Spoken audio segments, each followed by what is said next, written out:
Bonjour à tous et bienvenue sur Info Promo, la chaîne où vous trouverez toutes les bonnes affaires sur le net et en réel, ainsi que l'actualité du monde entier, et tout ça, sans affiliation. N'oubliez pas de vous abonner et de cliquer sur la cloche de notification, laissez un like, partagez, et vous pouvez laisser un commentaire.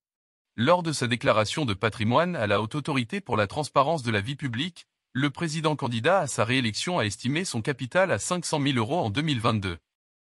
Pourtant, Emmanuel Macron avait déclaré un gain de 3 millions entre 2009 et 2013. Une somme qui semble s'être disparue.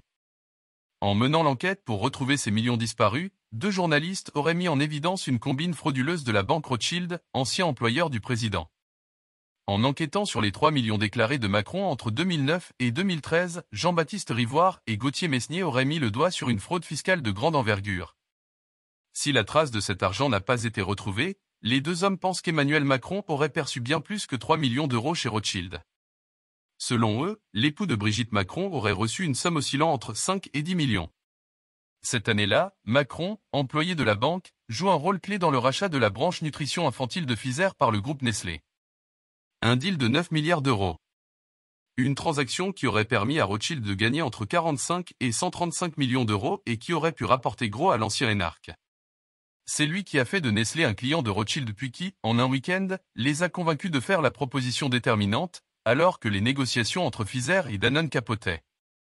Dès lors, nos sources estiment qu'il aurait très probablement touché entre 5 et 10 millions de bénéfices industriels et commerciaux. Une somme astronomique, bien loin des 3 millions déclarés et évaporés.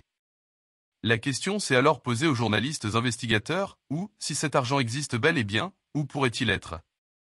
Une source anonyme affirme que la banque Rothschild avait coutume de verser une part importante de ce type de rémunération sur des structures opaques dans des paradis fiscaux, confie Jean-Baptiste Rivoire. Cette même source aurait expliqué aux journalistes que la banque avait conclu un arrangement avec Bercy en 2000, pour que les honoraires de ses associés ne soient pas uniquement versés en France.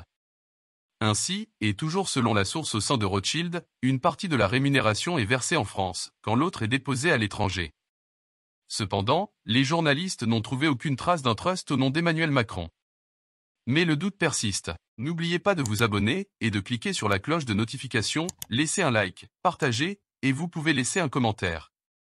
À bientôt.